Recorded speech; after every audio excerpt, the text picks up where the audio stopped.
ആഴ്ച ഒരിക്കലാ വർക്ക് കഴിയേണ്ടി വരുന്നത്, ഫ്രൈഡേയ്സ് വരും. അപ്പം എല്ലാ ഫ്രൈഡേയ്സും അച്ഛൻ വിളിക്കാൻ വരും. അപ്പം ഇന്നലെ ലേറ്റായിരുന്നു. അപ്പം ഇന്നലെ ഞങ്ങൾ വന്നപ്പോൾ ലേറ്റായി. അത് കഴിഞ്ഞിട്ട് രാവിലെ നേരത്തെ അച്ഛൻ എന്നെ വിളിച്ചു, സത്യ. അപ്പം ഞാൻ വെച്ചു എന്തിനാ പതിവ് ഇല്ലാത്ത അച്ഛൻ വിളിക്കുന്നത്, എനിക്കൊന്നും മനസ്സിലായില്ല. അപ്പോൾ പിന്നെ എന്തോ കുറച്ച് സീരിയസ് ആയിട്ട് സംസാരിക്കാമെന്ന് അച്ഛനോട് പറഞ്ഞു. അപ്പോൾ അഭിരാമിയോട് വിളിച്ചോളാൻ പറഞ്ഞു.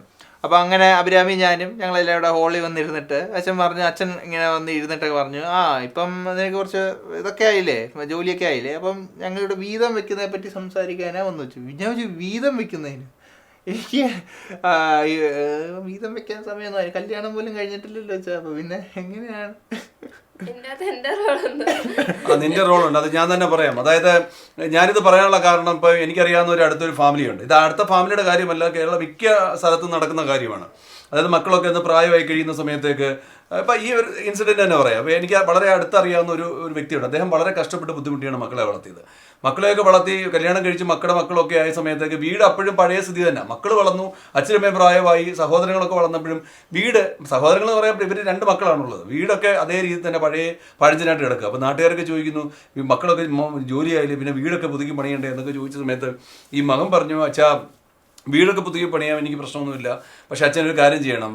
അപ്പം എൻ്റെ ഭാര്യയൊക്കെ പറയുന്നത് ഈ വീട് എൻ്റെ പേരിൽ എഴുതിത്തരാം, വീടും പറമ്പൊക്കെ എൻ്റെ പേരിൽ എഴുതിത്തരാമെന്നുണ്ടെങ്കിൽ ഞാൻ വീട് ശരിയാക്കാം, അല്ലാതെ എനിക്ക് എന്ത് ഉറപ്പിൻ്റെ പേരിലാണ് അച്ഛാ ചെയ്യുന്നത്. ഈ അച്ഛന് വല്ലാത്തൊരു വിഷമം തോന്നി. കാരണം ഇത്രയും കഷ്ടപ്പെട്ട് ബുദ്ധിമുട്ടി ആവുന്ന കാലം മുഴുവൻ മക്കൾക്ക് വേണ്ടി ജീവിച്ചതാണ്. കിട്ടിയ പൈസ മുഴുവൻ ആ വീടിന് വേണ്ടി മക്കൾക്ക് വേണ്ടി ചിലവാക്കി. ഇപ്പോൾ വലിയ സമ്പാദ്യമൊന്നുമില്ല, ചെറിയ പെൻഷൻ കണ്ടതേ ഉള്ളൂ. അപ്പം വീട് എഴുതി തരാമെന്ന് പറയുമ്പോൾ ഈ അച്ഛൻ വരാതെ ഞെട്ടിപ്പോയി. പിന്നെ നിരന്തരം അതിനുവേണ്ടി വീട്ടിൽ സംസാരം ഉണ്ടായി, സമ്മർദ്ദം ഉണ്ടായി, വീട്ടിൽ സൗകര്യങ്ങൾ വളരെ കുറവാണ്. അങ്ങനെ അച്ഛൻ ഗത്യന്തരമില്ലാതെ മകൻ്റെ പേരിൽ ആ വീടൊക്കെ എഴുതി കൊടുത്ത് അപ്പോൾ വീടൊക്കെ പുതുക്കി പഠിച്ചപ്പോഴും അച്ഛൻ്റെ മനസ്സിൽ വേദനയാണ്. എൻ്റേതല്ലാത്ത അല്ലെങ്കിൽ ഒരുപാട് കുത്തുവാക്കുകൾ കേൾക്കുന്നുണ്ട് ഇദ്ദേഹം എന്നോട് പറയുകയുണ്ടായി. അതുപോലെ തന്നെ എനിക്ക് വളരെ അടുത്തറിയാവുന്ന ഒരു ഇൻസിഡൻ്റ് ഉണ്ട്. ഇതുപോലെ ആ വീട്ടിലെ അച്ഛന് വല്ലാത്തൊരു അസുഖം വെച്ച് ഹോസ്പിറ്റലൈസ്ഡായി. സാമ്പത്തികമായിട്ട് വളരെ ബുദ്ധിമുട്ടുണ്ട്. അപ്പോൾ 2 ആമക്കളാണ്. അപ്പം മൂത്ത ആൾ ഇതുപോലെ അനിയനോട് പറഞ്ഞു, ഈ വീടും പറമ്പും ഒക്കെ എൻ്റെ പേരിൽ എഴുത്തരാക്കി, ഞാൻ അച്ഛനെ നോക്കിക്കോളാം എന്നൊക്കെ പറഞ്ഞിട്ട് ഇങ്ങനെ പ്രായമാകുമ്പോൾ അച്ഛനമ്മമാരെ ഇങ്ങനെ വലിച്ചിട്ട് അവർ സ്വത്തുകൾ സ്വന്തമാക്കിയിട്ട് ഇവരെ കൊണ്ട് ഒന്നില്ല വീടിൻ്റെ ഏതെങ്കിലും മൂല കിടക്കുക, അല്ലെങ്കിൽ ഏത് അനാഥാലയത്തിൽ കൊണ്ടാക്കുക. ഇത് സർവ്വസാധാരണമാണ്. ഈ അടുത്ത പല ന്യൂസുകളും നമ്മൾ കണ്ടാണ്, അച്ഛനമ്മയൊക്കെ ഇപ്പോൾ സ്വത്തിന് വേണ്ടി ഉപദ്രവിക്കുന്നവരെ കണ്ടതാണ്.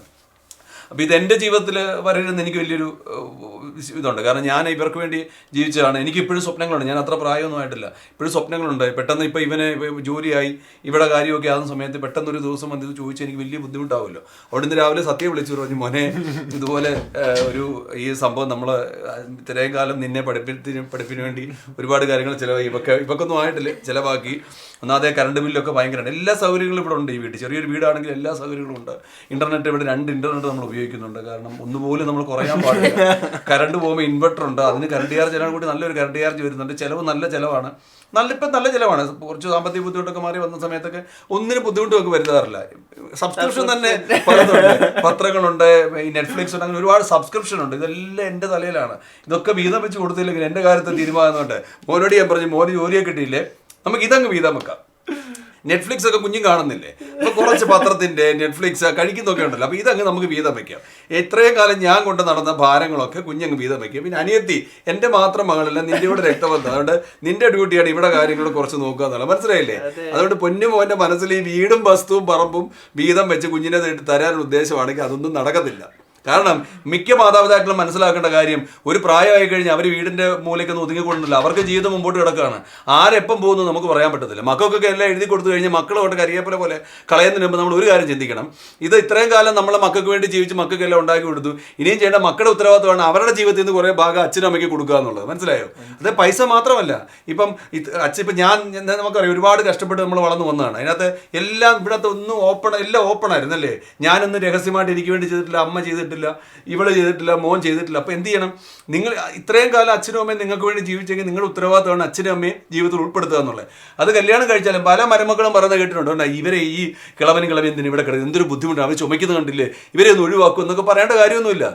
അങ്ങനെ ഒരു പുരുഷനെ ഇത്ര പ്രായമാക്കി ഒരു സ്ത്രീയുടെ മുമ്പിൽ കൊണ്ട് കൊടുക്കുന്നുണ്ട്. അച്ഛനും അമ്മയുടെ കഷ്ടപ്പാട് ഒരുപാടുണ്ട്. പെമ്മക്കളുടെ കാര്യം അങ്ങനെ തന്നെയാണ്. അതുകൊണ്ട് ഒരിക്കലും ഈ വീതംപപ്പ് പരിപാടി എന്ന് പറഞ്ഞ് ഞാൻ ചിന്തിച്ചതാണ്, എൻ്റെ ജീവിതത്തിൻ്റെ ഭാരം നീ കുറച്ച് വീതം ഏറ്റെടുക്കുക, എന്നിട്ട് അത് നീ നോക്കുക. കുറച്ച് കഴിയുമ്പോൾ ഇവർക്ക് ജോലി കിട്ടുമ്പോൾ ഇവളും അത് ഏറ്റെടുക്കുക. അതുകൊണ്ട് ഇതാണ് ഞാൻ ഇവരിനോട് പറഞ്ഞത്, മോനെ ജീവിതത്തിൻ്റെ ഭാരം. എപ്പോഴും ഈ പ്രായമായാലും അച്ഛനും അമ്മയ്ക്ക് അവരുടെ സ്വപ്നങ്ങളൊക്കെ ഉണ്ട്. അവർക്ക് ചിലപ്പോൾ തീർത്ഥാടനത്തിന് പോകേണ്ടി വരും, അല്ലെങ്കിൽ അവർക്ക് ചില സ്വപ്നങ്ങളുണ്ട്. അപ്പോൾ ഇതൊക്കെ നേടണമെങ്കിൽ അവർക്ക് ഇത്രയും കാലം അവർ ആർക്ക് വേണ്ടി ജീവിച്ച് അവർ കുറച്ച് ഭാരം ഏറ്റെടുക്കണം. ശരിയല്ലേ? പിന്നെ രണ്ടാമത്തെ കാര്യം, ഞാൻ സത്യയോട് ഒരു പറഞ്ഞൊരു കാര്യം, സത്യം തന്നെ പറഞ്ഞു, കല്യാണം ഒന്നും കഴിഞ്ഞില്ലല്ലോ അച്ഛാന്ന്. അപ്പൊ അങ്ങനെ ഒരു സംഭവം ഉണ്ടെങ്കിൽ തന്നെ നമ്മൾ ഈ സ്ത്രീധനം സംഭവം പരിപാടിയൊക്കെ അതൊക്കെ ജീവിതത്തിൽ നിന്ന് മാറ്റി വെക്കുന്നതാണ് ബുദ്ധി. കാരണം നമ്മളൊരു പെണ്ണിനെ ഇതുപോലെ ഇപ്പം ഞാൻ അഭിരാമിയെ വളർത്തുന്നവരുടെ ഏതെങ്കിലും ഒരു വീട്ടിൽ വളരെ കഷ്ടപ്പെട്ടായിരിക്കും അച്ഛനും അമ്മയും വളർത്തുന്നത്. നീ കല്യാണത്തിന് മുമ്പ് ഏറ്റവും ബെറ്ററായിട്ട് നിന്റെ ലൈഫിൽ കൊണ്ടുവരാൻ പറ്റിയ ഒരു പെൺകുട്ടിയെ ചൂസ് ചെയ്യുക. അത് പ്രണയമായാലും ലൈനായാലും അറേഞ്ച്ഡ് ആയാലും അല്ല, ചൂസ് ചെയ്യണം.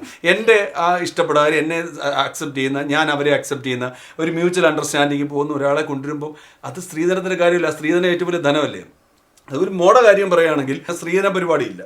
നീ തന്നെ അവിടെ അങ്ങോട്ട് പോകുമ്പോൾ നീ തന്നെ ഒരു ധനമായിട്ട് പോകണം. ഞാൻ എൻ്റെ ഒരു ഭർത്താവിൻ്റെ വീട്ടുകാർ ഞാൻ ഒരു അസറ്റാണ്. അതാണ് ഒരു പെണ്ണാണ് ഏറ്റവും വലിയ അസറ്റ് എന്ന് പറയുന്നത്. അതാ ഉദ്ദേശിച്ച് വീതം വെപ്പെന്ന് ഞാൻ സത്യം വിളിച്ച് പറഞ്ഞു. പക്ഷെ വളരെ സീരിയസ് ആയിട്ടാണ് സത്യോട് ഞാൻ പറഞ്ഞത്. കാരണം ജീവിതത്തിൽ നിനക്ക് ജോലിയായി, നിന്റെ കാര്യങ്ങൾ നോക്കിക്കഴിഞ്ഞാൽ അതിൻ്റെ ഒരു പങ്കും അച്ഛൻ്റെ അമ്മയുടെ ഭാരം കൂടെ നീ ഏറ്റെടുക്കണം. മനസ്സിലായോ? പ്രായമായിട്ടില്ല. അല്ല, നീ അങ്ങ് പ്രതീക്ഷിച്ചല്ലേ ഇല്ലില്ല. നിന്റെ സംസാരം കേട്ട തോന്നിയില്ല അഭിരാമി? ചെറുതായിട്ട് തോന്നി. അപ്പൊ എന്റെ അളിയെ അങ്ങനെ ചിന്തിക്കേണ്ട കാര്യമില്ല കേട്ടോ. അപ്പോൾ ഏതായാലും സത്യാബിയുടെ ഒരു മനസ്സിലേക്ക് അടുത്തൊരു പാഠം പറഞ്ഞു കൊടുക്കുക എന്നായിരുന്നു എൻ്റെ ലക്ഷ്യം. കാരണം ഇപ്പോൾ സമൂഹത്തിലുള്ള പലരും അങ്ങനെ ചെയ്യുന്നുണ്ട്. ഏതായാലും ഈ കുടുംബത്തിൽ അങ്ങനെ എന്തായാലും ഇല്ല.